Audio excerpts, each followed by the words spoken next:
Hello students, electric charges and field का ये सवाल नीट 2022 में आया हुआ है। सवाल क्या है मैं आपके लिए पढ़ देता हूं। सवाल बोल रहा है कि आपके पास 2 पॉइंट चार्ज है -q + q और सेपरेटेड बाय डिस्टेंस l। तो आपको बताना है कि electric field intensity distance r के साथ किस तरह से वेरी करेगा अगर r बहुत ग्रेटर देन l है। ठीक है, क्या 1/r⁴ होगा या 1/r² या 1/r³ या 1/r⁴। अगर आप थोड़ा सा ध्यान दोगे तो ये तो आपको डायपोल टाइप का सिस्टम पूछ रहा है। तो आपको बस इतना सा कहानी पूछा जा रहा है कि अगर किसी डायपोल के वजह से r डिस्टेंस पर कहीं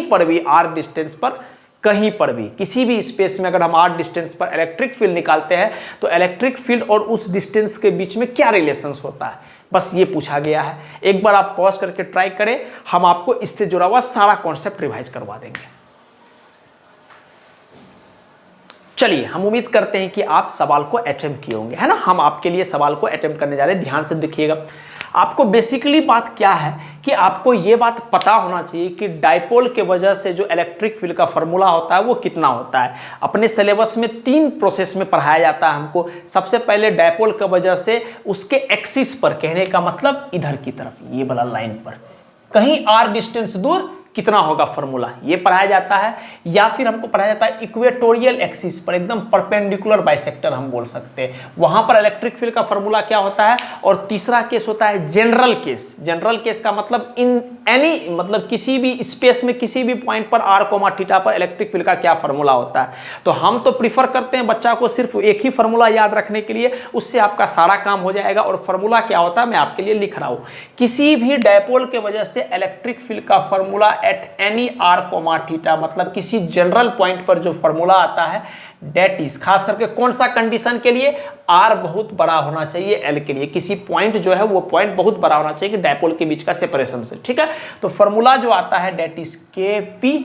K क्या होता है, प्रोपोर्शनलिटी कांस्टेंट। P क्या होता है, डायपोल मोमेंट, जिसको हम लोग Q × लेंथ लिखते हैं, बढ़िया, बटे का r³ जो हमारा r डिस्टेंस होता है। यहां पर कैपिटल R है, हम स्मॉल r ले रहे हैं बिकॉज हमको फॉर्मूला उसी ट्रेंड में ध्यान रखने का आदत है, तो स्मॉल r ले रहे हैं। ठीक है, आप स्मॉल r को कैपिटल R से रिप्लेस कर लीजिएगा, आपका आंसर वही आ जाएगा। ठीक, Kp/r³ अंडर रूट में 1+3 cos²θ। ये किसी भी जनरल पॉइंट पे आपको इलेक्ट्रिक फील्ड का फॉर्मूला आता है डायपोल के वजह से। क्लियर है बात। अगर आपको इस फॉर्मूला से एक्सिस पर इलेक्ट्रिक फील्ड चाहिए तो हम अगर मान लो किसी पॉइंट ऐसे थीटा पर निकाले हैं डायपोल का फॉर्मूला, तो एक्सिस पर चाहिए तो आप समझ गए कि सर थीटा को आप 0 डिग्री कर दो, एक्सिस पर आ जाएगा।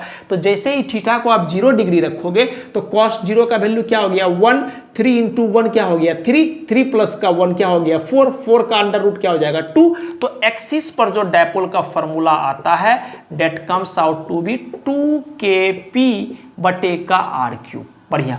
अगर हम आपसे पूछेंगे किसी इक्वेटोरियल लाइन पर कितना आता है, इक्वेटोरियल पॉइंट या लाइन पर कितना आता है, कहने का मतलब आप इस लाइन पे पूछ रहे हैं। अब आप क्या करना चाह रहे हैं, r, ये जो एंगल था इस एंगल को आप ऐसे करना चाह रहे हैं, मतलब आप r क्या बोल रहे हैं, थीटा को 90 डिग्री बना दो, आपको इक्वेटोरियल पॉइंट मिल जाएगा। तो थीटा को जैसे ही बाबू आप 90 रखोगे तो cos 90 का वैल्यू क्या होता है 0। इसका मतलब ये टर्म 0 हो गया, तो √1 क्या हो गया 1, और फॉर्मूला क्या आ गया Kp/r³।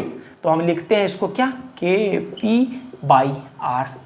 ठीक है, बेसिकली आपको ये 3 फॉर्मूला याद करने के लिए बोला जाता है, लेकिन हम आपको बोलेंगे किसी जनरल पॉइंट का फॉर्मूला याद रखिएगा, इससे आपको ये भी आ जाएगा, ये भी आ जाएगा। बस आपका कॉन्सेप्ट क्लियर होना चाहिए कि थीटा को 0 रखेंगे एक्सिस मिल जाएगा, थीटा को 90 डिग्री रखेंगे इक्वेटोरियल मिल जाएगा। ठीक है, अब आते हैं मुद्दा पर कि बताओ इलेक्ट्रिक फील्ड और r किस तरह से वेरी कर रहा है। तो आप चाहे इस फॉर्मूला से चलो, चाहे इस फॉर्मूला से चलो, चाहे इस फॉर्मूला से चलो, तीनों सिचुएशन में देख रहे हैं कि इलेक्ट्रिक फील्ड जो है वो इनवर्सली प्रोपोर्शनल टू 1/r³ है।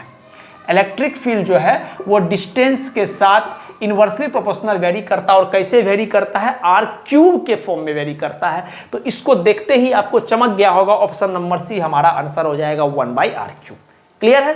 तो इससे जुड़ा हुआ जितना कॉन्सेप्ट था हम आपको बता दिए, आप 2D पॉइंट इसको याद रखिएगा, इस फॉर्मूला को, इसके बेसिस पर हम ये और ये निकाल लेते हैं आराम से, और कैसे निकाल सकते हैं ये भी हम आपको बता दिए। ठीक है, थैंक यू। अगर आपको कोई दिक्कत हो तो आप जरूर कमेंट के थ्रू हमको बता दीजिएगा, हम वापस से आपके साथ डिस्कस कर लेंगे। ठीक है, चलिए आप नोट डाउन कर लीजिए।